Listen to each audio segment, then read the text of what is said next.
Good afternoon. It's a little after 3 o'clock by a few minutes. Catch my breath. The Agricultural and Natural Resources Subcommittee is now in session. Mr. Clerk, please open up the board so we can log in.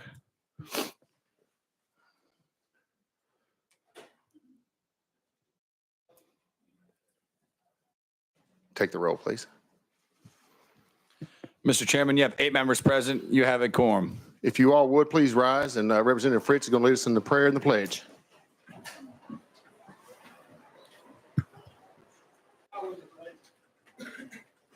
Heavenly Father, Creator, King of all glory, we come before you asking you for wisdom and discernment today.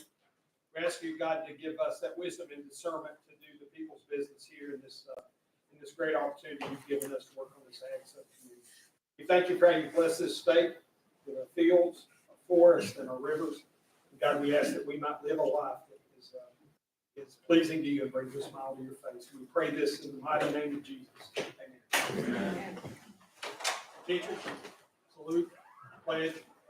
Pledge allegiance to the flag of the United States of America and to the republic for which it stands, one nation, under God, indivisible, with liberty and justice for all.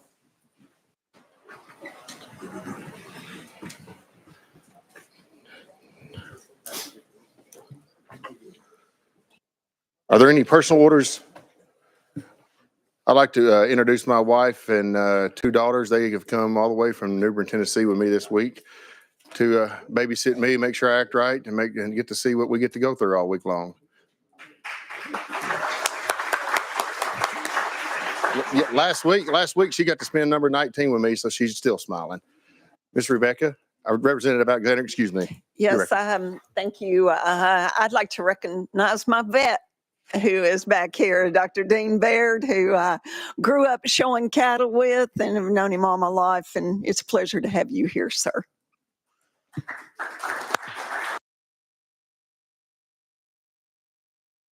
Any other personal orders?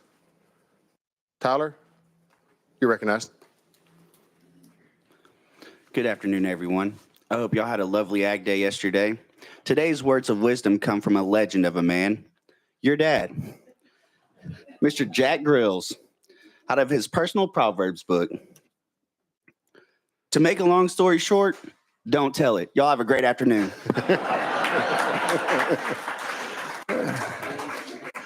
We all could learn from that. I am sorry I got hung up in another committee and just got hung up there for a few minutes, so sorry to be a little bit late. I know we've got a lot of bills on our calendar, and we'll do our best to get through as many of those as possible. So we'll start right into the bills, if y'all would bear with us. We're going to start with item number 2, House Bill 940 by Leader Camper. We have a motion, and you have a second. You are properly before the committee. I see no amendments. You do have an amendment. Oh, I'm sorry, I see it there. I need my glasses. What is your amendment, Leader? It is 5297. That's what I have too. Does that make the bill? It does. Would you like to put the amendment on the bill? I would. Okay. We have a motion and a second on the amendment. Any objection to calling the question on the amendment? All in favor of putting the amendment on the bill, say aye. Any opposed? The amendment is on the bill. You are recognized on the bill as amended. Thank you, Mr. Chairman and committee. Tennessee is blessed with lakes and rivers, more than a lot of states in our union. And life on the waterways is a custom here for us. It's a way of life for tens of thousands of people. But that way of life needs to be safe so that we can enjoy it.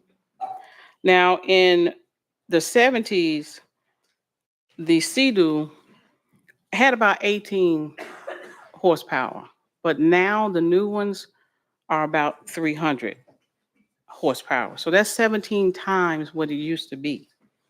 And so our personal watercrafts statute has not changed to keep up with that change in the horsepower of these vehicles. Since then, our waterways have become a lot more dangerous. In the TWRA's most recent boating safety report, it shows that since the pandemic, boating incidents in our states are up 28%. nearly 600 incidents in the last 4 years. What this bill does, as amended, is it would require owners of these personal watercrafts to carry personal liability coverage at the same minimum levels as automobile and motorcycles. Our former colleague, Roy Heron, many of you know, was killed on Kentucky Lake last July when a personal watercraft ran him over from behind. Now, our neighbor in Arkansas have been doing this for years. So they've already adopted this, it's working, and they've been doing it for years. And I'd like for us to join them in this way of protecting our citizens on waters. I am not aware of any opposition to this bill. The TWRA is neutral on this bill. And Mr. Chairman, I also have a witness here to testify. I would like for, if the committee don't mind, to hear from Reverend Nancy Carol Miller Heron, who is a former state claims commissioner and is a retired United Methodist pastor. And most importantly, she is Senator Heron's widow. So if you wouldn't mind, could we go out of session to hear from her? Without objection, we'll go out of session and bring your witness forward, please. Thank you. Out of session. You have 3 minutes and your microphone is on. Just please identify yourself. And Mr. Chairman and members of the committee, thank you so much for allowing me to appear before you today. My name is Nancy Miller Heron. As Representative Camper said, my husband Roy Heron was a member of the General Assembly for 26 years. Over the 4th of July weekend in 2023, our son Ben brought several of his medical school classmates to Kentucky Lake. Ben was piloting a pontoon boat with his friends aboard while they took turns riding on the jet ski with Roy. Roy was stopped on the water of Panther Bay so one of Ben's friends, Kayla McDonald, could get off the jet ski, and another one could get on.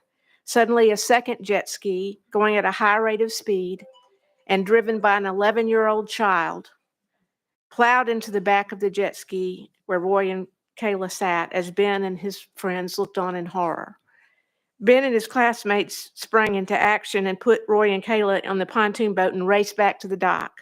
The med students did all they could to help Roy and Kayla. On the way to the dock, Ben called 911 and then he called me, said, "Mom, call Vanderbilt and get me a helicopter. It's really, really bad." We didn't know the full extent of their injuries then, but Kayla was seriously hurt and Roy was mortally injured. The amazing medical staff at Henry County Medical Center took care of them until they could be transferred to Vanderbilt, where the doctors and physicians and nurses and all the folks at Vanderbilt did everything they could. After a week in the trauma unit, Roy was transferred to palliative care where he died. Kayla endured multiple surgeries and weeks of hospitalization and rehab. I'm happy to report Kayla is now back in medical school, but she continues to be treated for her injuries. After Roy's funeral, my boys asked me, "What are we going to do? Who's going to be held responsible for what happened to Dad and Kayla?" I said I didn't know, but I assured them there would be an investigation. I'm a lawyer, so I knew there could be a civil lawsuit to help cover Kayla's expenses, but there was no insurance on the jet ski driven by the 11-year-old boy, and none is required in Tennessee, although such insurance can often cost as little as $100 a year. Since the owner of the jet ski had few discernible assets, there was no lawsuit was practical. The financial responsibility provision may seem like a little thing to a lot of people, but it would have meant the world to Kayla. My boys and I know that neither a criminal prosecution nor a civil lawsuit would prevent all of these senseless tragedies from happening to others. But John, Rick, Ben, and I want to do something to make it less likely that other families have their hearts broken and to help those who are injured. Our hearts are now with the family of a 10-year-old Jack Gear of Union City, Tennessee. Jack died in a jet ski collision while attending Boy Scout camp at the Boxwell Scout Reservation. On behalf of my children, those injured in these accidents, and the families of all who were injured or killed in jet ski collisions, I implore you to do whatever you can to spare other families this grief and pain. You can help by approving this legislation. we are Thank you. Thank you for your testimony. We are very sorry for your loss. Thank you. Representative Shaw, you were on our list. Would you like to ask the witness a question? You're recognized.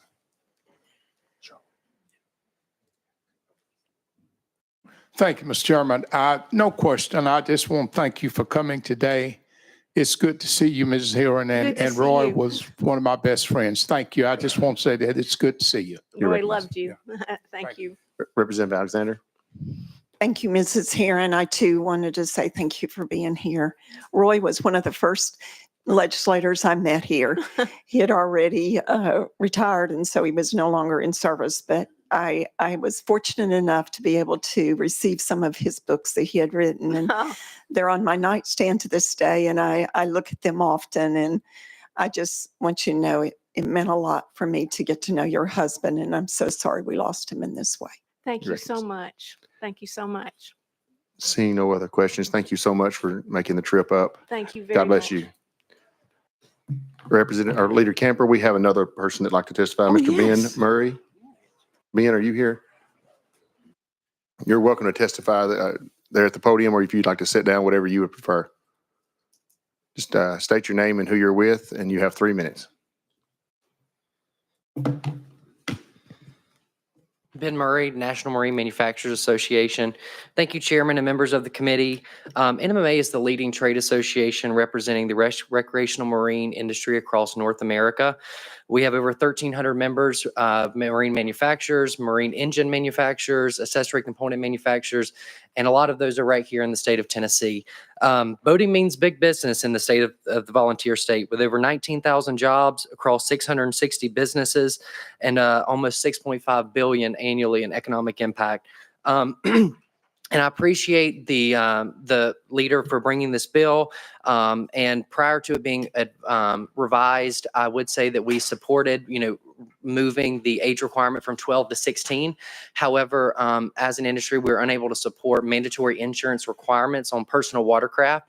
If this bill were to be enacted, that Tennessee would be the only state in the country actually singling out PWCs to be insured. Arkansas does require insurance on PWCs, but it requires it on all vessels. There's only 2 states in the country, Arkansas and Utah, that actually require mandatory insurance requirements. And given this, insurance requirement, I think this needs to be further discussed. I would, recommend that we go back to looking at the 12 to 16 and taking care of more safety and education programs. But having mandatory insurance would be detrimental for our industry, and it can be costly for consumers as well. And I completely understand the reason why, and our hearts continue to go out to their family and to the many families that have been hurt in tragedy. So I just wanted to make sure that we brought it to the committee's attention, the position of the industry. Thank you, Mr. Murray. Representative Shaw, you are recognized. Thank you, Mr. Chairman. Do you sell the boats? Mr. Murray, you recognized. No, sir. I represent the manufacturers. Representative Shaw. So how would that put you out of business by people having to have insurance on a craft that go that fast? Mr. So Murray. it wouldn't necessarily put us out of business. That wasn't what I was implying, Representative. So my apologies if that was the case. I think what you have to look at is the boating economy as a whole, and you look at the sales. Our sales have been down overall if you look at the past 3 years, particularly in water vessels. However, PWC sales have been up 32%, like they said. And being quite frankly, PWCs has helped keep many jobs in Tennessee's. That sector of our industry, the higher sales there have helped equate just overall general sales to keep people employed. Representative Shaw. Thanks, Mr. Chairman. But I'm still trying to equate why you would not want insurance on these crafts. I mean, what does that have to do with the job or anything? I mean, if anybody can afford to buy a PWC, you call it, why would they not could afford insurance on it? Because Murray. not everybody can afford those crafts. Absolutely, and I completely understand that. And so it's not necessarily on so most people have insurance. People that are purchasing expensive vessels, most of them do have insurance. It's the option and the right to decide whether that is, and other states, like I said, have not enacted singling out a specific type of watercraft like this in the country. Thank you, Mr. Chairman. I don't have any more questions, but I don't quite understand where you're coming from. Any other? I have one question. If you don't Yes, mind, sir. would you give the definition of a personal watercraft? Yeah, absolutely. So a personal watercraft, it represents, so you think of it kind of like a tissue. There's many brands of personal watercraft, but you think jet skis, Sea-Doos, wave runners. It's, I can get you an official definition, Okay. but that's the best way to describe it. Personal watercraft just loops in those specific brands into one Okay. segment.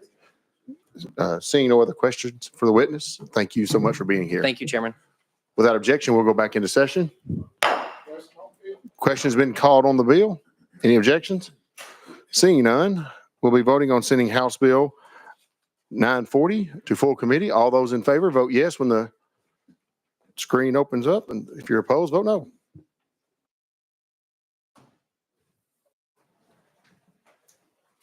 Mr. Clerk, take the vote. Mr. Chairman, you have 5 ayes, 0 nays. Bill passes on the full. Congratulations, Leader Camper.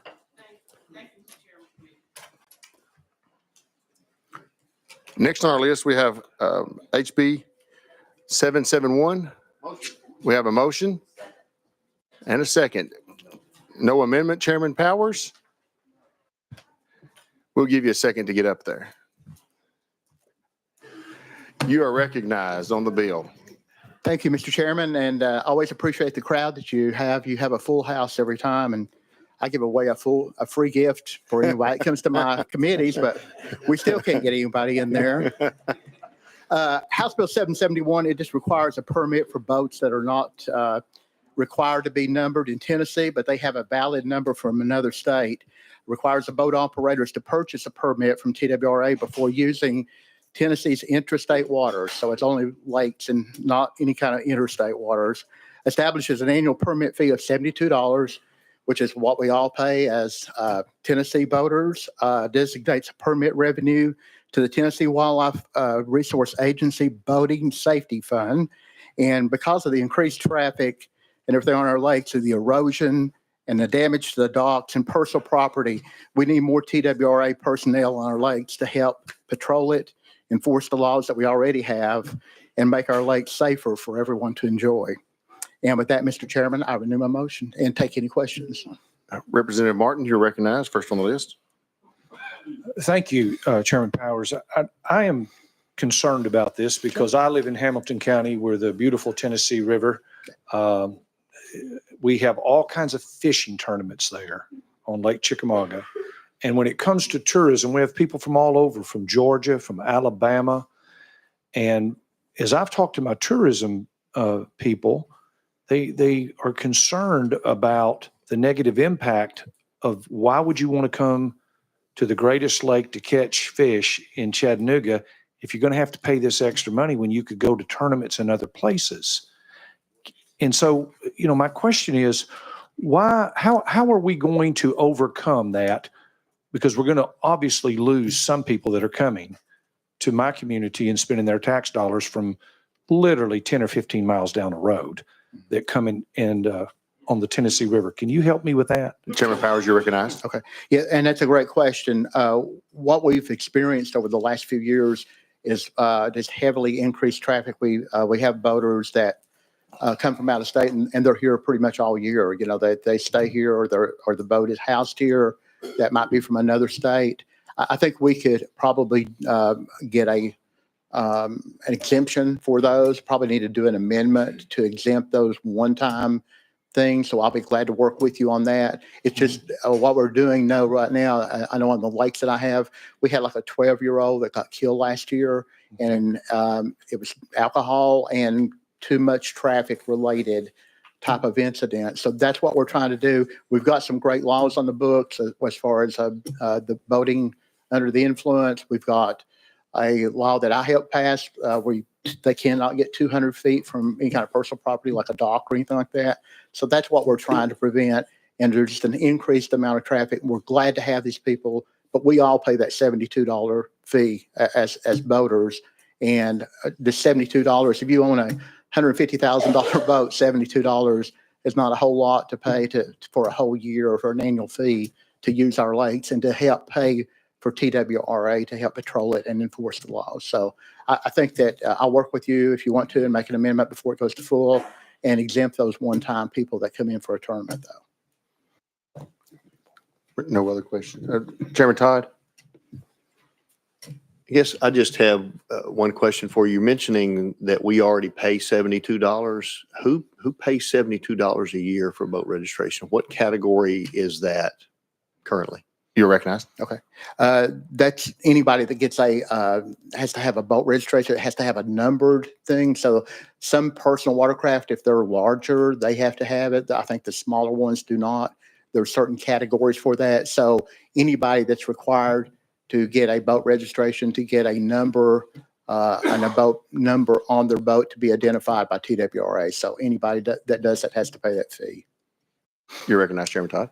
Thank you. I don't have it pulled up right now, but there may be a category of boat size that's $72 a year, but the sizes that I own are more in the, I don't remember exactly, 20s and 30s per year. And you can buy 3 years, a little bit, maybe slightly less. But I didn't know, I've never owned a boat that costs $72 a year, so I don't know what category that is. It may be one of the larger boats. So I'm not sure if that's really what you're trying to get to. If it's the larger vessels that are doing some damage or exactly what here. Chairman Powers, you Yeah, recognize. and that was the number that was given to me, and that's the number. I know, like I've got a pontoon boat or had one, and that's the amount that I paid. You did get a discount. I think if you paid it for 3 years, I think it was $99. So that would average out to $33. But if you were just doing a 1 year annual fee, that would be $72. And I think that is for most categories that are not considered personal watercraft. But you do get that discount if you pay for 2 or 3 years in advance. Yeah. Chairman Todd? Well, I do have a concern with the potential to stifle tourism. I've been to other states with my boat and don't pay anything, but I am buying gas when I'm there and oil. I'm buying, a hotel room usually, food, other things, lures, different things. So I don't want to damage what we're already getting out of these visitors and want to encourage them to be here. I get your intention. But I'm just really concerned that it's going to stifle some tourism, especially the border states that we have, where we've got waters, as was already mentioned, of Chickamauga. We've got visitors from at least a couple other states visiting there, I'm sure, very regularly. And I would not want to change their patterns there. So that's what gets me some pause here. You're recognized. Okay. And yes, and there are states that do require that. You cannot. What we found out when we were going back and crafting this bill and working with TWRA is that you cannot be registered in 2 different states at one time. So you cannot do that. So they came up with this permit fee. It's almost like a card that you would carry. Can't have another number, can't have another sticker. So this is just an annual fee. These other states do require it, and I'm not sure which ones. I know like Indiana and some other states that do require a fee. And sometimes, like if you go to Indiana and hunt, for example, you have to pay $500 even just to hunt up there. So there's other states that do require out-of-state fees. We've got people, most of the people that we deal with on our lakes are people that come down and they'll stay all summer. They have another second home here. So they're using the lake all summer long. They're not paying anything as far as the fees that we have to pay that go to TWR to do this. Yes, they do buy gas, they do buy food, they do pay sales tax like we do, but they don't pay that fee that goes to TWRA.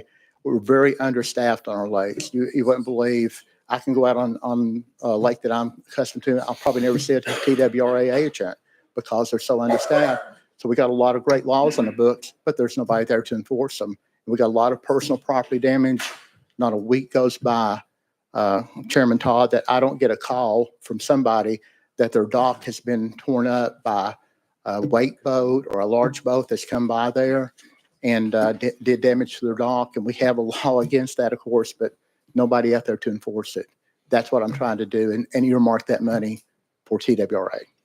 Chairman Todd? Just one final comment. To your point of the enforcement, that does sound odd to me because we have, as was issued in testimony just weeks ago, found out that we have about 750 employees in that agency. So I think maybe a conversation with the agency about that enforcement would probably be appropriate. Thank you for being here. Okay. Thank you. And yes, and I have had a conversation about it, and they do feel like they're understaffed. And I think that they would be glad to to talk with us, before we went to full committee and talk about how understaffed they are, especially on our lakes and even in our mountains when they're trying to, they just now put a fee on ATVs in the mountains because they're understaffed and can't enforce that and can't enforce the cleanup. So we're having a lot of property damage. We're having a lot of litter. We're having a lot of accidents. We're having people getting hurt, people getting killed. That's what I'm trying to earmark some money for TWRA to do that. So thank you for your comments. Representative Stinnett, you're recognized. Representative, if we do something about the fishing tournaments, because in Fort Loudon, Yes. we have a big one scheduled this year. There'll be a lot of boats from outside the state of Tennessee. Those guys show up for a week to 2 weeks. So it's not a one-day deal. Right. And they spend a lot of money in Knoxville. So I think that we need to make sure that we take care of that situation. Representative. Yeah, and thank you for that. Yeah, and I agree with you. We do. I just, when we were drafting the bill and everything, I didn't take that in consideration, and we should. And I agree with Representative Martin and you on that we could make an exemption for that. Thank you, Chairman. Representative Fritz, you're recognized. Thank you, Mr. Chairman. Thank you for the bill. Just a quick question on definition of exempt vessel. I think I understand it, but that doesn't include like non-powered craft, canoes, wakeboards, and those things. These are all, I'm assuming, to be motor-powered boats or sailboats. You're recognized. Yeah, yes, any boat that has to be numbered and has to have the permit by TWRA, so that would not include any of those. So it would only be those that are registered and numbered. Thank you. Representative Shaw. Thank you, Mr. Chairman.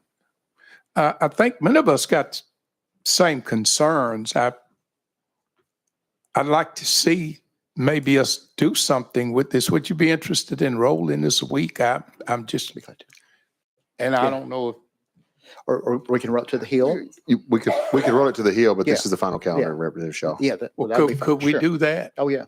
Okay. With that. If the chairman, If we have a motion. Well, I'll make a motion I'll make a motion. It seems like it's a little cool on it. I thought maybe we could help you out. Make a motion that we roll to the yeah, Hill. because I need to amend it to do that. So, Okay. yeah. Let's do it. Without objection, we'll roll to the Hill of this calendar. All right. Thank you, Mr. Chairman. Thank you, committee. I'm going to go back to item number 1 that I overlooked earlier on, trying to get the leader camper to get her moved on. Sorry, Chairman Todd. House Bill 124. We have a motion. We have a motion and a second. You're properly before the committee, Chairman Todd. Do you have an amendment? No amendment? No, sir. You're recognized. Thank you, sir. This administration bill that is kind of a comprehensive bill that accomplishes some necessary changes to 3 different divisions of TDEC. There's some fee flexibility that is included here to sustain air quality and economic development. There's cost recovery for a coal combustion residual permit program and streamlining the payment process for the Division of Mineral and Geologic Resources. The one that's probably been the most controversial is the fee cap increase. And just to explain that, this is non-Title V air permits, and they have not been raised in quite some time, many, many years. And this does not raise the fees. This only raises the cap that TDEC will have to go through a rulemaking process, including GovOps, in order to raise those fees. So there will be plenty of time for public input in the future if those fees are determined to be raised. This just gives them the ability to go through that process, which they are, they're at the max right now and have been for quite some time. So inflation and everything else and the cost of employees, administering that program has put them in that position. So with that, I'll be glad to take any questions. We have any questions? Representative Fritz, you're recognized. Thank you, Mr. Chairman. Thank you for the bill. I'd ask our friends in TDEC, and I'm not trying to hold this up, don't need to hear from them unless you all need to. But we list one of the things as fill for the coal ash. I'm hoping that with some of the things that have come out of DC recently, that we might be resparking coal for energy productions. And I understood that we had not used the ash for backfill since I think 2015. And so with that, I just hope going forward, TDEC would support maybe being by rule, I think is the way they were doing that, to be able to use that ash for fill. I just wanted to get that out for us to consider. Chairman Todd, you're recognized. I appreciate that comment, and I think that TDEC will hear you and have conversations with you if they can move in that direction. I think TDEC's out there and they're listening. Any other questions? Questions been called on the bill. Without objection, we'll be voting on sending House Bill 124 to full committee. All those in favor, vote aye when the board opens. Those opposed, vote no. Take the vote. Mr. Chairman, you have 7 ayes, 1 present not voting. House Bill 124, I'm sorry, House Bill 124 goes to full committee.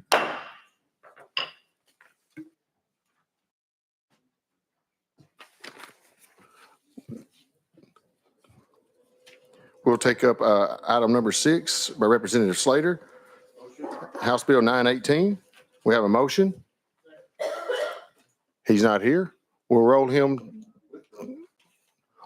2 spaces. House Bill 175 by Chairman Darby. We have a motion and a second. Chairman Darby, do you have an amendment? Okay. You are properly before the committee and recognized when we get your mic on. Thank you, Mr. Chairman. House Bill 175 specifies that the Tennessee Fish and Wildlife Commission may promulgate the rules or issue proclamations to allow for the use of drones by an individual or business on private land solely to recover deer that has been wounded while a person was lawfully engaged in hunting. And with that, current law already allows property owners to use drones on their own land and requires constant consent of the property owner to use on another's property. Current law also states it is illegal to use a drone to hunt or track game. Neither this bill nor any regulations would circumvent or change that. Instead, this bill would carve out the option to use drones solely for the coverage of deer as established through their rules. Thank you, Mr. Chairman. Do we have any questions for the sponsor? Representative Jones, I'm sorry. You recognize?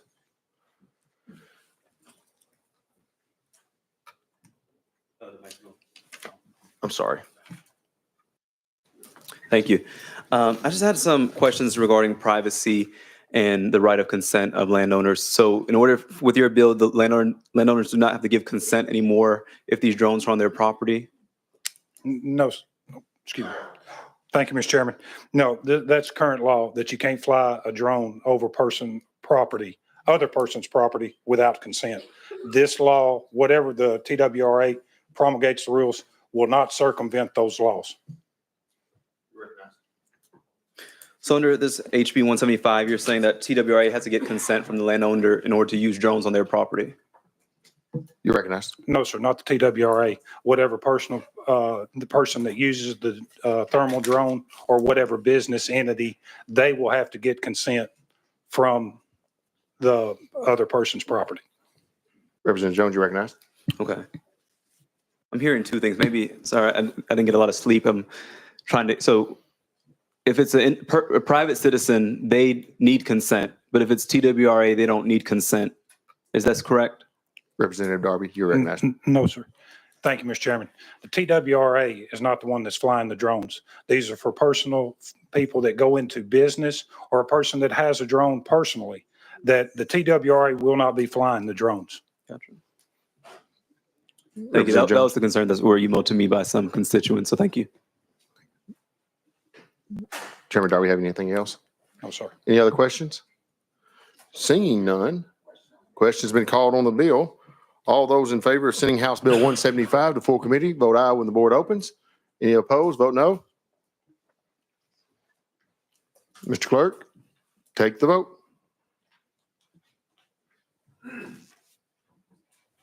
Mr. Chairman, you have 7 ayes, 0 nays, 1 present not voting. House Bill 175 on the floor. Thank you, Mr. Chairman and committee. Next on the list is House Bill 660 by Representative Jones. From, where are you from? Unicoi, excuse me. You do have an amendment? Okay. We have a motion and a second on the bill, but you have an amendment. Would you like to put the amendment on the bill? Yes, sir. Does that make the bill? Yes, sir. Okay. Any objection to putting the amendment on the bill? All those in favor of putting the amendment on the bill, say aye. Any opposed? The amendment has been put on the bill, but I should have made sure that that amendment was the right amendment. It is 4569. 4569. That's what I have as well. So good thing we did the right amendment. You're Thank- recognized on the bill as amended. Thank you, Mr. Chairman. This amendment would make the bill, as we already stated. A few years ago, the city of Irwin created the Irwin Utilities Authority and transferred the city's utility operations over to this new utility authority. This bill clarifies the ability of this utility authority to continue to enforce the water and wastewater regulations that were in effect at the time the city transferred its utility operations over to this new entity. So with that, I would stand open for questions. Do we have any questions of Representative? Questions been called on the bill? All those in favor, vote aye when the board opens. All those opposed, vote no.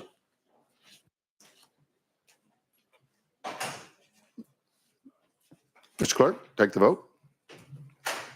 Mr. Chairman, you have 8 ayes, 0 nays. Congratulations on the full. House Bill 660 on the full. Now, we rolled Chairman Slater 2 spots, so sorry about that. We have House Bill 918. We have a motion.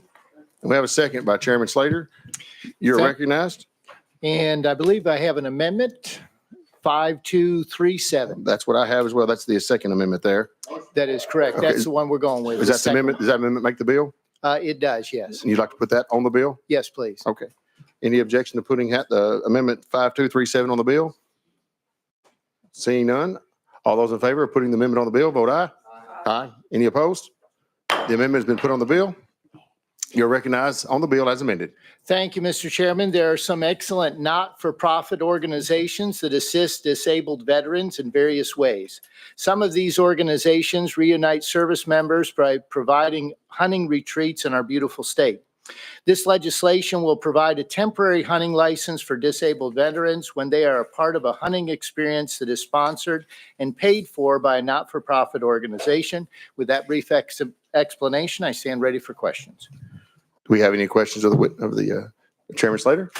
Seeing none, we'll be voting on sending House Bill 918 to full. All those in favor, vote aye when the board opens. Any opposed? Vote no. Take the clerk, Mr. Clerk, take the vote. Mr. Chairman, you have 8 ayes, 0 nays. House Bill 918 on the full. Thank you, Chair and Committee. Representative Jones from Unicoi is number House Bill 589. Well, sorry to bring you back up there and do that, but that's the way the calendar worked out. That's fine. You have 2 amendments. We have a motion and a second on the bill. The bill's probably for the committee, but you have 2 amendments. Correct, but I'm just going to add one to it, not doing away with the other one. 5942 is the one that we need to add to it, and it makes the bill. That makes the bill. We have a motion on the amendment. Have a second? We have a second. All those in favor of putting amendment 5942 on the bill, say aye. Any opposed? The ayes have it. The bill has been amended, and you are on the bill as amended. Thank you, Mr. Chairman. This legislation modernizes the current Tennessee Agriculture Hall of Fame to the Tennessee Agriculture and Forestry Hall of Fame. Tennessee's Ag Hall of Fame is the oldest known in its type by any state, and this bill will update the original 1930s law to today's standard. There's 9 members on the committee. It includes the Commissioner of Ag. There's someone from UT Institute of Ag, TSU College, Farm Bureau is involved, FFA, and then the governor, lieutenant governor, and the speaker will have appointees. With that, I stand open for questions. Do we have any questions of Representative Jones? You did a good job. Seeing none, we'll be voting on sending House Bill 589 on the full committee. All those in favor, vote aye when the board opens. Any opposed, vote no. Mr. Clerk, take the vote. Mr. Chairman, you have 8 ayes, 0 nays. Congratulations. House Bill 589 on the full. Thank you, Chairman and Committee. Now, I know we are moving, we have a long calendar and a large calendar. Some of the bills that were on the committee, on the calendar last week got rolled, and then they got moved throughout the committee this week, or the calendar this week. So we're trying to work through those the best way possible. We have an addendum calendar, House Bill 894 by Chairman Todd. We have a motion and a second on the bill. Chairman Todd, you're recognized. We have an amendment.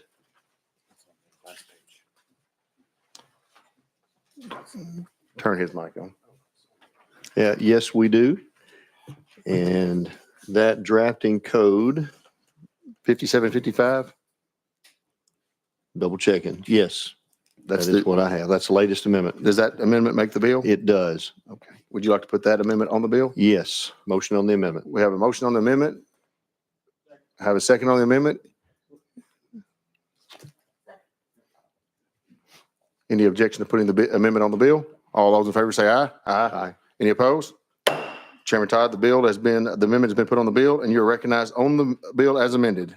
What this bill does, it reconstitutes the Board of Groundwater Management that has been in place for many decades. I don't remember exactly when it was first constituted. This board was sunset last year and is in current wind down. So we're technically, if you read the bill as amended, we have to vacate the board technically and then reconstitute it. We're adding some members to this board so that there are alternates. They've had trouble keeping a quorum sometimes at the meetings. We're adding some stipulations about how they do the meetings, that they are to set the date and time for the next meeting because there's been some issues with members having other things scheduled when a meeting was called. So it just updates the conditions that this board will operate in, but keeps much, as a matter of fact, most of the authorities that they had previously the same. Be glad to take any questions. Representative Jones, you're first on the list, and then Representative Shaw, I saw your hand. Thank you. Can you explain a little bit about why the board was sunset and why now are we reconstituting it? You recognize Chairman Todd. Thank you for that question. The best I can put together, because I wasn't involved in that process, but there was at least one complaint against the board. We never did determine if there were more than one complaint or not, that they were violating not sunset provisions, but sunshine laws and possibly some other issues that were going on. In the way they were dealing with candidates, because this board is charged with protecting our groundwater, which is very precious to all of us in some fashion or form. And they certainly, the members saw the risk that a person making mistakes with drilling a well and how much damage that could be done to the public's water sources. Or even kill people. We learned of some incidences where folks that were improperly in performing well drilling actually caused some deaths. So very, very serious board and have a very important role in our society in the state in making sure this resource is protected. And so I think it may have been somewhat of a knee-jerk reaction to somehow redo this board. I'm not really sure. I didn't ask all the questions, I guess, or get all the answers maybe to what you're getting to. But that's my understanding of what got the department to the position of recommending a sunset of this board. Representative Jones, you're recognized. Thank you. Is there anything in your bill that will look at more comprehensive vetting? If that's the case, if there was issues with the former members, is there more comprehensive vetting or approval process? Does the legislature have any oversight in this committee when these nominees for this board come before us? Is there any additional provisions that would change that so that issue does not come up again? Chairman Todd. Yes, we actually put some qualifications in here that the candidates to be appointed for the board would have to be a licensed well driller and also licensed pump installer, because they get into both of those and they get into other things as well. But at least that minimum qualification. And we have spread the nomination of this board out to where the speakers and the governor have appointments. We've increased the number so that there are alternates. We'll still have 3 board members plus 2 ex officio members of the department that will perform certain duties. And then we have 3 alternates. So if someone's going to be absent for a meeting, then they would be able to name their alternate from their respective grand division of the state to sit in their place and be able to vote and deal with the testing and other requirements of the board. Representative Jones. Thank you. And finally, does this board will it be able to override any decisions of any other boards that are similarly tasked or charged with water quality or local ones? Will it have any authority to do that, or would there still be, what is the interaction between those types of boards and agencies? You ready? I'm not aware of anything one of the biggest things that the board has done and will continue to do is recommend things to the commissioner for actions. Even, they can promulgate rules. They have been able to do that all along. But as far as any being able to override anything on a local level, I don't know of anything like that. I don't know of any authority they would have to do that. Okay, thank you. Representative Shaw. Thank you. Have no wrong bill, no question. No questions. All right. Seeing no other questions, we'll be voting on sending House Bill 894 on to full committee. All those in favor, vote aye when the board opens. All those opposed, vote no. Mr. Clerk, take the vote. Mr. Chairman, you have 7 ayes, 0 nays, 1 present not voting. House Bill 894 on to full.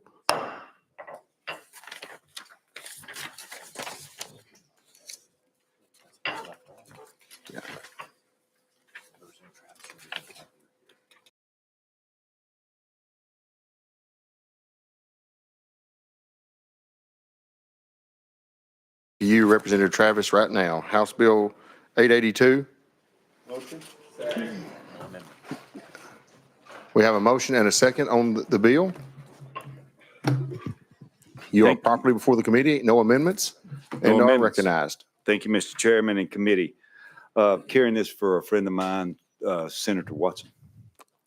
So this bill prohibits the Tennessee Department of Environment and Conservation from regulating farming activities involving topsoil removal or the building of ponds, which such activities are conducted in an area less than 3 acres.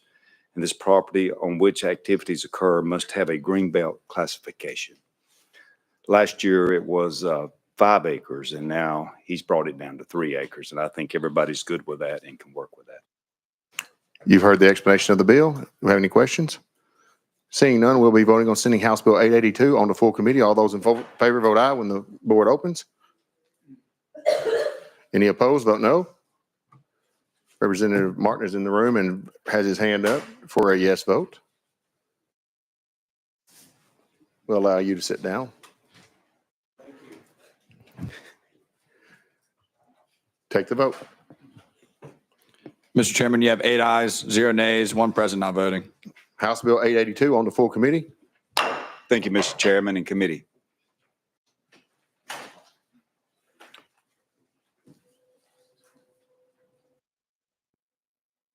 Now we'll be taking up House Bill 164 by Speaker Marsh. We have a motion and a second. You are properly before the committee. Do you have an amendment? I do. Amendment Drafting Code 4580. That's exactly what I have as well. Would you like to put that amendment on the bill? It makes the bill. Okay, we have a motion. We have a second on the amendment. All those in favor of putting the amendment on the bill, say aye. Aye. Any opposed? The amendment has been put on the bill and the bill has been amended. You are recognized on the amended bill. Thank you, Mr. Chairman. This bill concerns animal chiropractic service. And before we get through, I think I have some people that would like to testify, and I think the veterinarians like to testify on the other side, if you wouldn't mind. The primary purpose of this bill is to establish educational standards which must be met by chiropractic physicians and veterinarians who perform animal chiropractic work. Chiropractors and veterinarians that receive additional training and certification in animal chiropractic care should register with their boards and be able to provide chiropractic care on animals. I want to give you the definition of an animal chiropractor. It's the evaluation and treatment of a non-human vertebra or extremity joint dysfunction through spinal, joint, and musculoskeletal therapy and soft tissue therapy. Animal chiropractic does not include performing surgery, dispensing or administering medications, or performing traditional veterinarian care. These animal chiropractors, they have to go to college for 4 years. Then they have to go to chiropractic school for another 4 years to be a chiropractor. And then if they want to work on animals, they have to go and get another additional 210 hours. We've been doing this in the state of Tennessee for over 100 years. We've been certified since 1989, and they have a 7-member board with an executive director over the association. Now, the problem we're having right now is some of the veterinarians don't want these folks practicing chiropractic care unless they come to them first, unless they bring their animal to the veterinarian and the veterinarian says, we're okay with you taking them to a chiropractor. So in my opinion and opinion of what we're trying to do here is these animals are not humans. They're property of the individual, and that individual should have the choice whether they want to take them to a veterinarian or they want to take them to a chiropractor.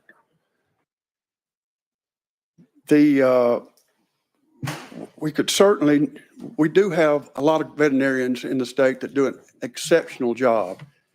And we have some here today that I know of, and they're fine veterinarians, and I don't want to mess with their profession. I think what we're doing is we have a profession over here that's been working well for many years.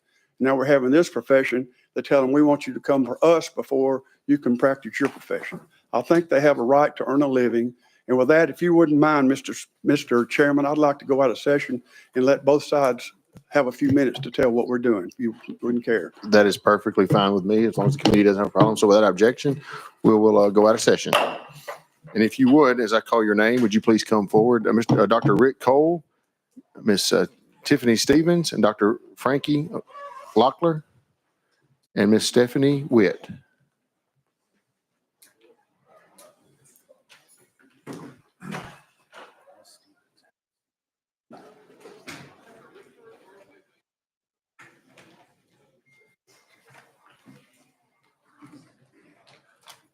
I may have not gotten everyone's names right, but if I did, would y'all please correct me? How about we go ladies first? We'll start from my left, and then we'll go. Y'all can flip a coin to see who wants to go first there. I'll let you go first. Hi, my name is Stephanie Witt, and I represent Beacon Impact, and I'm here in support of Representative Marsh's legislation.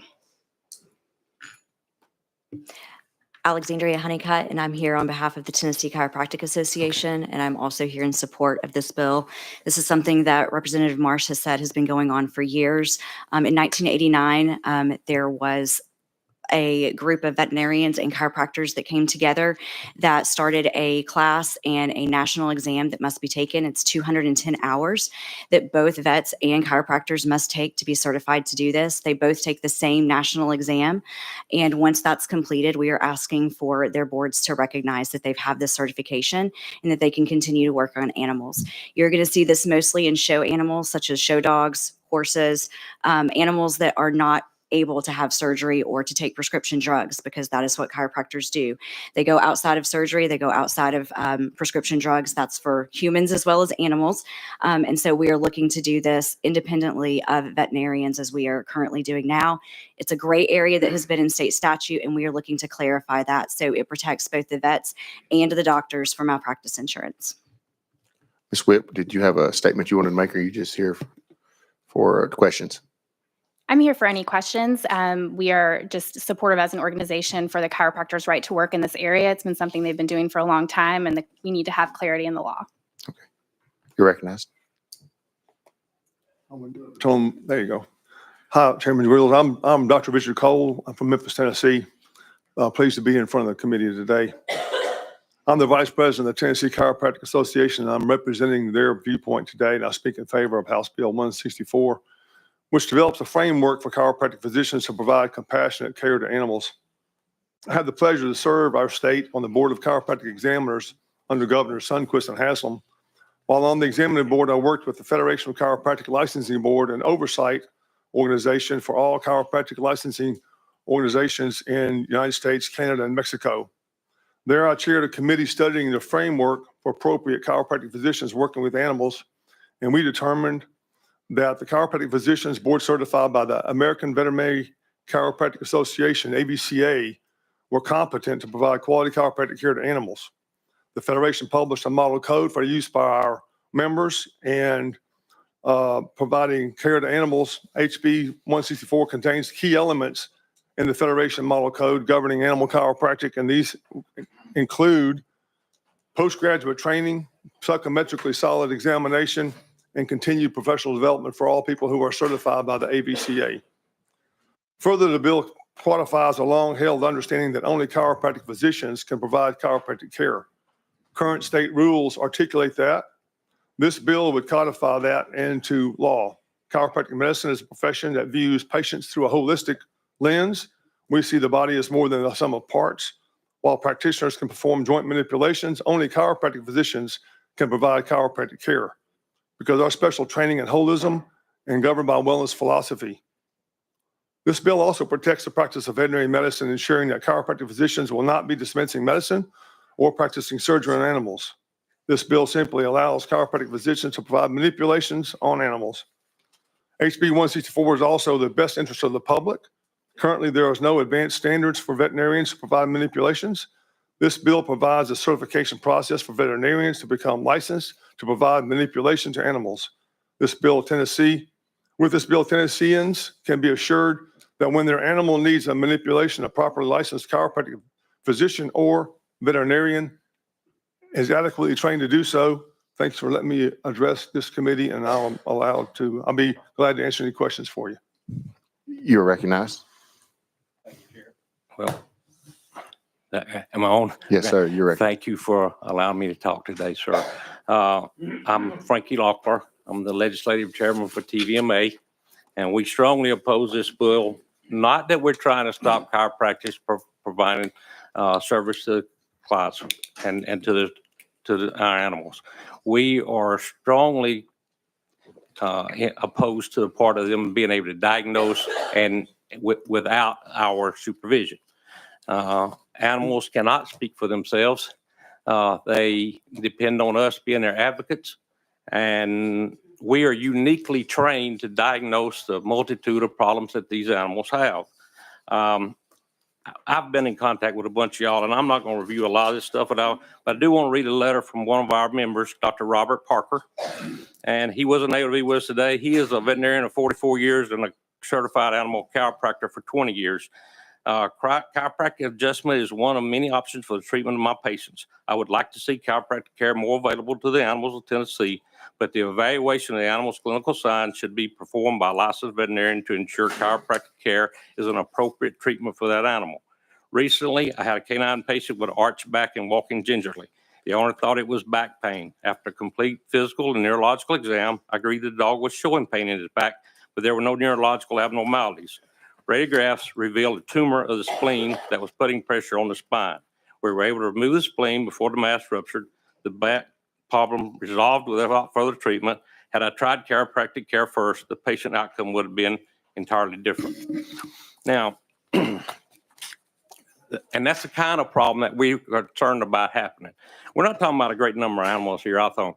And we, veterinarians and people who adjust animals should be overseen by people trained in animal care because they have unique anatomy. They're not humans. Humans walk upright. That's a whole different set of forces that to an animal that is walking on a horizontal plane. And so it takes some unique ability to diagnose those problems. Also, if we don't get out in front of some of those problems, as in like founder in horses, that is a problem that can be resolved very quickly if you get on it many times at the front end. If it's down the road, we're not going to be near as successful at preventing long-term problems. And it's already a law in our Practice Act that governs this. So we're writing a law to correct the law that we have. Mr. Frank. Another problem that we have is that proper x-rays are important in diagnosis. Being able to do nerve blocks to diagnose it is very important. You are out of time, but we've got time for questions. So first on my list, Chairman Todd, you have a question, and please address who you would like the question to go to. Thank you. Thank you, Mr. Chairman. This is for the question for the doctor from Memphis. Do we currently require a human being to go to a physician, a medical doctor, before they can come to a chiropractor? You're recognized. Thank you, Mr. Chairman. No, sir, we do not. Chiropractors are port of entry healthcare providers for all humans right now. we're able to take the patient, diagnose them. We don't do drugs, we don't do surgery, but we do have a full diagnostic capability for humans. And my understanding, based upon the training of the AVCA, that they have adequate training to diagnose animals. Thank you. Representative Fritz, you're recognized. I didn't have a question. Okay. Representative Shaw. Thank you all, and thank you all for being here. You, sir, from Memphis, chiropractor. And let me make this quick statement. I just recently went to my cardiologist, get checked up, and he checked me, but he also thought I had a hernia. So he sent me to another doctor to check that because that's not his field.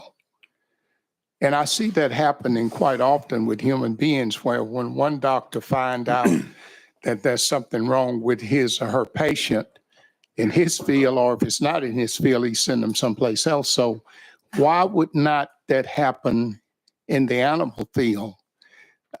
The question I'm asking is, if the veterinarian feels that the animal need your services, why would it not be appropriate for that veterinarian to say, look, we checked this animal and what this animal needs is the service you offer? Why would that not be appropriate as with human beings? Representative Shaw, who was that directed to? To the doctor from Memphis. I'm sorry, I didn't get your name, but yes, sir. You're Thank you, Chairman. Thank you, Representative Shaw. That's a great point, and it actually works both ways. We have patients come on my clinic on a regular basis that have hernias. I diagnose the hernia. I get them over to the surgeon to get the hernia fixed. We find people that need surgery, people that need injections, people that are just sick, and we get them to the medical doctor on a regular basis.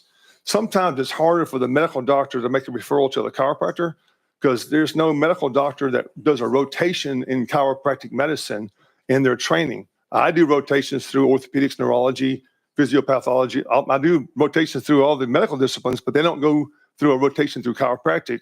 My understanding is veterinarian medicine doctors don't go through a rotation in chiropractic medicine either. Now, they are excellent at diagnosing animals, but I don't know that they would understand, all of them wouldn't, at least the AVCA guys would, but all of them wouldn't know when they might need manipulation and how that might benefit the animal.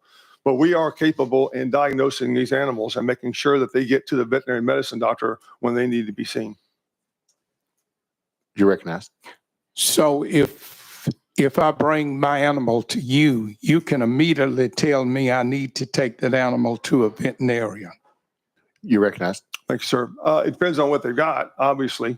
We certainly can x-ray them. We certainly can examine them. Obviously, it's if we need to diagnose it, and I can't really through all the scenarios, I would say we would do a proper history, a proper exam, proper workup, and make a list of probable diagnoses. And then if one of those would be something that needs to be seen by the veterinary medicine, then referral would be made. You recognize. Last question. This one's to the veterinarian. Sir, thank you for being here. So if I bring my animal to you, can you immediately tell me that that animal needs to go to a chiropractor? You're recognized. Thank you, Representative Shaw, for your question. I think we're uniquely qualified to do that because of our training. So the training that they receive in this chiropractic course, I've been explained that it's like a 3-hour college course with a lab. So that's many hours. I'm not saying it's not a lot of hours, but it's equivalent to a 3-hour college course. We take 225 hours of education to be able, that's why it's such an extensive education. That's why we're more qualified, we feel like, to do this. Now, I'm not saying I know anything about manipulating animals. I don't. But I'll be honest with you. Our patients would benefit if we collaborate on these things. Okay. And we're saying to do that. That's exactly what we're suggesting. We're not trying to stop them from doing it. We're trying to stop them from doing it when it might not be appropriate. Representative Shaw. Thank you. Thank you both. Representative Alexander. Thank you, Chairman. I have several questions. You are a human chiropractor, is that correct? Yes, ma'am. Okay. And I truly believe in them. I go to one on a regular basis. But when I go there, they immediately x-ray me. If you're out on a farm with an animal You can't necessarily do that. What happened with the veteran, with Dr. Baker, who had, luckily he was both a physician, am I correct when I say that? And a vet. And he could look and decide that, oh, wow, if I had done a chiropractic move on this animal, I could have paralyzed it because it had a mass in its spleen that was pressing against its spinal cord. What's to keep a chiropractor from adjusting a hip on a horse or something, and there be a tumor on there that you know nothing about? And then my other question is, who's going to take care of these animals when something gets done? For example, I had a dog that loved to chase squirrels. Name was Gabriel. And he went out and chased a squirrel one day, and I heard him barking just terrible. And I knew he was hurt. Brought him back in. I took him to my veterinarian, who looked at him. He had a torn ACL. If I had taken him to you, we would not have known that without x-rays. And so that I think that's the importance of the oversight of having a veterinarian look at these animals, be overseeing what a chiropractor does. It's just, to me, common sense. Vet school is one of the hardest schools. It's harder to get into vet school than it is to get into med school. It's a hard school to get in. It requires a lot of hours with a lot of training on a lot of animals. I'm not saying that chiropractic care is not great. And actually, I believe in your all's code of practice, you allow chiropractic care. I just think we need some oversight. And I think that there was an amendment that was presented to you all concerning oversight that you all refused to take. Is that correct? There's been no, sorry. You recognize. Stephanie Witt with Beacon Impact. There has been no compromise from the veterinarian side. There has been no talk of an amendment, and we have definitely reached out to try. My understanding is that there was an amendment brought to you all, or some discussions on an amendment. No, ma'am. To amend the fact that you could do it with oversight, as long as they would oversight, but no, hang on a minute, I'll get to my right word. No agreement to work with the vets on oversight then from you all either. Representative Alexander, that would probably be a question we would need to ask the sponsor about the mandatory language or Okay, anything like sorry. that. So when we go back in, we'll ask him. Yeah. You go ahead, you recognize. Thank you, Mr. Chairman. The good news is with your animal that had a torn ACL, that would be a great opportunity for the ABCA certified chiropractor to be able to recognize that the anterior cruciate was torn. That's something that does show up on exam. That's an easy one to do. The horse that needs an x-ray is going to have to be x-rayed wherever an x-ray machine would be. And I think that if he's on the field and there's no x-ray machine there, then a veterinary medicine doctor and a chiropractic physician is going to have the same problem trying to diagnose that horse until they get the x-ray of the horse. Because that's a very, that's not a piece of equipment that's sitting around loose.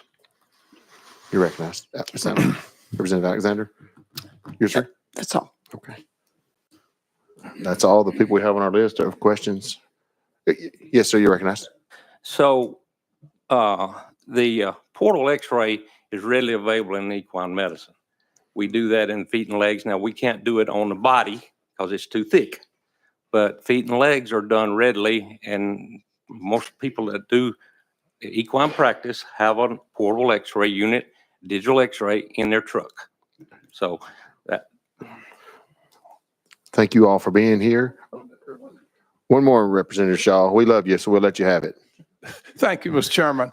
I just for information. So, and this may be, you may laugh at me because I don't know. Do animals have to have insurance like human beings? Who wants to answer that? So it's not a requirement. There are insurance policies that are available for animals. Many of them are fatality insurance, like especially your high dollar show horses and those type things. As far as medical insurance, though, most of those would be limited to dogs and cats. Representative Shaw. So then, it wouldn't be a matter if the insurance would pay for it. Either or is what I'm getting to, because I mean, as human beings, my insurance don't pay for some things, so that's why my doctor don't send me. That's what I'm getting to. Representative Shaw, I think what we're looking at though is the scope of practice by which Yes. these people are able to operate within. How it's paid for will be up between them and the provider. And I understand it, Mr. Chairman, very well, but sometimes we'll have to miss services because the insurance don't I pay. understand. Because we can't pay. That's why I was asking that question. Thank you. Thank you. Representative Alexander, did you say you wanted? Yes, just one more comment. I know there was a comment made that if you go to a chiropractor, you don't have to go to a medical doctor before you go to a chiropractor. But the difference is a human can speak. A human can talk to the chiropractor and say what's hurting. And a human can talk to a vet, but an animal can't. And that is my biggest concern. Thank you all for being here. We really appreciate y'all making the drive in. So without objection, we'll go back into session. Representative Fritz, I had you on the list before we went out of session, so we'll go to you first. To the sponsor, unless Representative Marsh, do you have a comment? You're recognized. Thank you, Mr. Chairman. And we're not arguing about, the vets do a great job and the chiropractors do a great job and they work together a lot. And we like that. What we're sort of arguing about is the vets want you to take your animal to them first and let them send you to a chiropractor. And my contention is if it's my dog and I want to go to a chiropractor, I should be able to go there. If I want to go to a vet, I'll go there. But if I go to a vet and tell him I want to go to a chiropractor, I'm going to pay the vet and I'm going to pay the chiropractor. So it's just choice. Representative Fritz, you're recognized. Thank you, Mr. Chairman. To the sponsor, you just said what I was going to ask. It's a personal property right to me that shouldn't be forced to have to pay twice to service the cow, the horse, the dog, whatever. So thank you for bringing the bill. Chairman Todd. Thank you, Mr. Chairman. And one of the things that I've learned through this and even before this from a retired doctor friend of mine is training that doctors in any field get. One of the most important things they get trained in is to know what they don't know, to know their limits. And I feel like the bill you brought with this, I think it seems to me to be a compromise where both physicians, both doctors in their respective fields have to take the same course in order to do this, to perform these services on animals is extremely reasonable. It seems like we're kind of getting the best of both worlds. Both of them in their own profession know what they don't know. They've been practicing, they're licensed by the state. And it's a consumer issue to me. I want to make sure that the consumers know what they're getting. So the process we already have in law does that for both professions. And if we recognize this, that they have to have the same course, then they both bring their expertise to that course. And I know that course, I've understood it actually advises them to collaborate. And so I think it's a good compromise and seems to be very practical, especially as has already been mentioned. I mean, the animals are property, and we're not elevating them above humans or to the same level as humans, or requiring something that we don't require in humans, just to your point. So thank you for the opportunity. You're recognized. Thank you, Mr. Chairman. And I don't see a lot changing if we pass this. I think they're both working their own fields. I think they're still going to work together. I think if they don't, like you said, if they don't know what they're doing, they're going to call the other side. I just think it's a choice. And to Representative Alexander, we're willing to talk to the other side about if they come up with something that makes sense that we can make everybody happier. I'm all for that. We haven't done it yet, but we're talking about it. Representative Stinnett. Call for question. Question's been called. All those in favor of sending House Bill 164 on the full committee, say aye. I'm sorry, vote aye when the board opens. All those opposed, vote no. Mr. Clerk, take the vote. Mr. Chairman, you have 6 ayes, 3 nays. Congratulations, Speaker Marsh. You are on the full.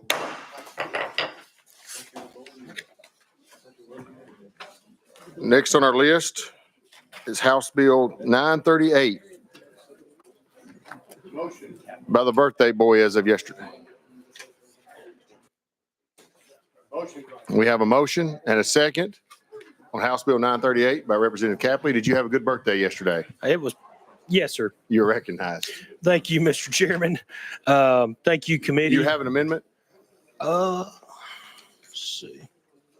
Got my paperwork all sideways. 1 second here, Mr. Chairman. Got it somewhere. I don't think so. Yes, sir. I think so. What is your number? Is on it your 4641? That's what I have. Yes, sir. Does the amendment make the bill? Yes, sir. Okay. Would you like to put the amendment on the bill? Yes, sir. So without objection, all those in favor of putting the amendment on the bill, say aye. Any opposed? First off, I need to get a motion and a second on the amendment. There we go. All those in favor of putting the amendment on the bill, say aye. Any opposed? The amendment has been put on the bill and you're recognized on the bill as amended. Thank you, sir. Appreciate you taking care of me. Members, House Bill 938 permits hunting of white-tailed deer with bait on private land with a bait privilege license. It requires all hunters, including those normally exempt, to obtain this license. It establishes a deer baiting license with fees set at $50 for in-state residents and $100 for non-residents, while granting the Fish and Wildlife Commission the authority to adjust these fees as needed. It also requires the commission to promulgate these rules by August 1, 2026, specifying acceptable bait types, permitted quantities, conditions for license use. It grants the TWRA the authority to suspend baiting privileges to prevent disease spread. And that is essentially what the bill does. Do we have any questions of the sponsor? Representative Jones, you're recognized. Thank you. This is where I miss my friend Brian Ritchie because I used to be able to ask him about these questions. What is the current process right now? So hunting white-tailed deer with bait, what is changing with the process? Can you explain? You're recognized. Thank you, sir. Yes, sir. So right now on private property, they're not allowed, to my understanding with the recent court case, TWRA is not allowed to come on private property. The reason why we're doing this way is because now what people are doing on private property is they're baiting deer and they're doing it incorrectly, or they're doing it in a way that's actually the bait is spreading to diseases such as, I'd come up with one, whatever, I can't think of it right now. I had it earlier and the chiropractor thing got me sideways, but CWD, there it is. And it's spreading to other animals. So we're trying to kind of keep a watch on the bait. Representative Jones, you're recognized. That was it. Thank you. Any other questions? Seeing none, then we'll be voting on sending House Bill 938 on to full committee. All those in favor vote aye whenever the board opens. Any opposed? Vote no. Mr. Clerk? Take the vote. Mr. Chairman, you have 8 ayes, 0 nays, 1 present not voting. Congratulations, Mr. Capley. On the full, House Bill 938 on the full.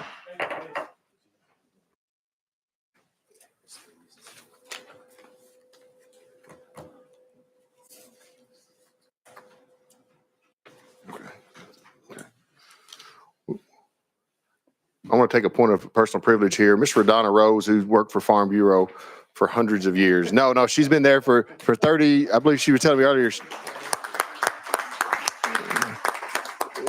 She's been there for a long time. She did a lot for the agriculture community in Tennessee. So it's good to see you come in and sit here and make sure that we're acting right. We just got a text message telling us that we are out of time. And we are going to roll without objection all of the bills that are on today's calendar until next week. So without objection, rolled until next week, all the bills. Make a motion to adjourn. We've got that. We are adjourned.